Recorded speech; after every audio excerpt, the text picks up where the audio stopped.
Os custos sociais da Revolução Industrial, parte 2. Então, continuando o vídeo anterior, onde eu comecei, esse tópico do capítulo 4 sobre as doutrinas socialistas e a Revolução Industrial, que é um capítulo deste livro, de Introdução à História do Pensamento Econômico, que é um livro de viés socialista, que tem um cunho ou um ponto de vista socialista / marxista da história do pensamento econômico. É bom que você saiba disso antes de... para que eu não passe uma informação sem você ter o entendimento de qual que é a ideologia por detrás daquele pensamento. Bom, no vídeo 1, basicamente, eu tratei sobre o início disso, desses custos sociais, de que a pobreza se alastrou, segundo esse autor, para a classe operária, e também que antes eles, como artesãos, deixaram de ser artesãos para serem operários. E aí eu comecei a tratar sobre o sistema fabril em si, sobre a regularidade mecânica e como isso era monótono e a que foi submetido o trabalhador sob o sistema fabril. Então, hoje vamos tratar sobre o sistema fabril e a tirania do relógio. Isso como a parte 2 dos custos sociais da Revolução Industrial ali da Inglaterra. O sistema fabril instaurou a tirania do relógio. A produção foi mecanizada. Sem uma absoluta regularidade, seria impossível coordenar a complexa interação dos processos e maximizar o uso das novas e dispendiosas máquinas. O ritmo do trabalho já não dependia do homem, e sim da máquina. A máquina transformou-se no foco central do processo produtivo, invertendo a situação que prevalecia anteriormente. Deixou de ser o apêndice do homem para submetê-lo à sua fria, implacável e despótica dominação. No final do século XVIII e no início do século XIX, ou seja, 1800 até 1900, eclodiram várias revoltas espontâneas, as revoltas ludistas contra o sistema fabril. Multidões de trabalhadores arremetiam-se contra as máquinas e as instalações das fábricas, destruindo o que julgavam ser a causa de seus sofrimentos. As últimas revoltas, sufocadas em 1813, resultaram no enforcamento de muitos trabalhadores e na deportação de muitos outros, ali naquele contexto inglês, Nas fábricas, o emprego de mulheres e de crianças tornou-se, por várias razões, muito comum. Primeiramente, a divisão do trabalho simplificou e rotinizou de tal modo a maioria das operações produtivas que as mulheres e crianças, ainda que despreparadas, estavam em condições de executá-las tão bem quanto os homens. Em segundo lugar, os salários que recebiam eram bem inferiores aos salários pagos aos homens. Além disso, muitas vezes a família era obrigada a trabalhar para sobreviver.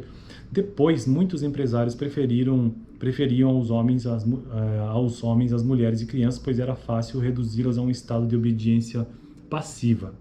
Para tanto, muito contribuiu a ideologia difundida na época de que as mulheres virtuosas eram mulheres submissas.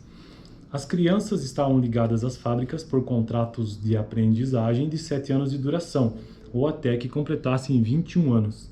Em geral, quase nada recebiam como pagamento pelas longas horas dedicadas ao trabalho sob as mais penosas condições.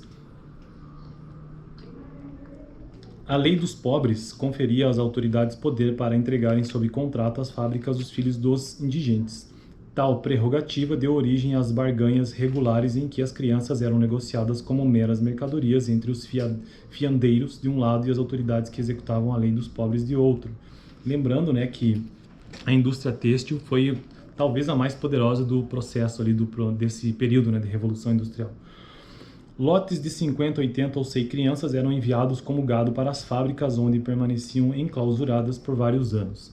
As crianças estavam submetidas à mais cruel das servidões, isoladas daqueles a quem poderiam inspirar compaixão, ficavam à mercê dos capitalistas e de seus empresários, cuja única preocupação era vencer a concorrência movida por outras fábricas. As crianças trabalhavam de 14 a 18 horas por dia até caírem exaustas. O pagamento dos capatazes variava em função do que as crianças produzissem, o que os incentivava a serem impiedosos e a exigirem o máximo delas.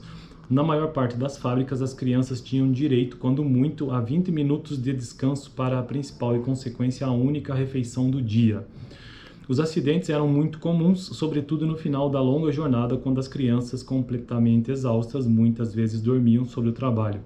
A história era sempre a mesma: dedos decepados e membros esmagados pelas engrenagens. Os métodos disciplinares eram tão selvagens e brutais que, se fossem descritos em detalhes, pareceriam absolutamente inacreditáveis para o leitor de hoje. O tratamento dispensado às mulheres e nada ficava a dever aos que recebiam as crianças. Para elas também o trabalho na fábrica era longo, árduo e monótono. E a disciplina extremamente severa. Muitas vezes o preço do emprego era a submissão à cupidez dos empregadores ou dos capatazes. Nas minas, as mulheres mourejavam 14 ou trabalhavam 14 a 16 horas por dia, nuas da cintura para cima, trabalhando junto com os homens e executando as mesmas tarefas que eles, né? Era comum as mulheres saírem das minas para dar à luz e retornar alguns dias após o parto. Muitos relatórios da época descrevem as condições altamente cruéis e desumanas em que trabalhavam as mulheres. E, é claro, as condições de trabalho dos homens também não eram muito melhores que as das mulheres e crianças.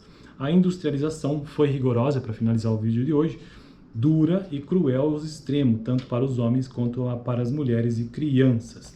Bom, então esse foi o vídeo de hoje, né, em que o autor traz aqui a realidade, principalmente de crianças e mulheres durante o período industrial, e principalmente sob esta nova, do que ele chama aqui, entre aspas, tirania do relógio, né? Tirania do sistema fabril.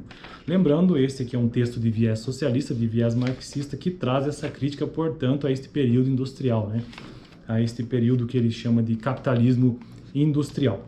No próximo vídeo eu quero começar, ou melhor, quero finalizar, né, os custos sociais da Revolução Industrial, tratando sobre a urbanização e o modo de vida tradicional, né? A destruição do modo de vida tradicional.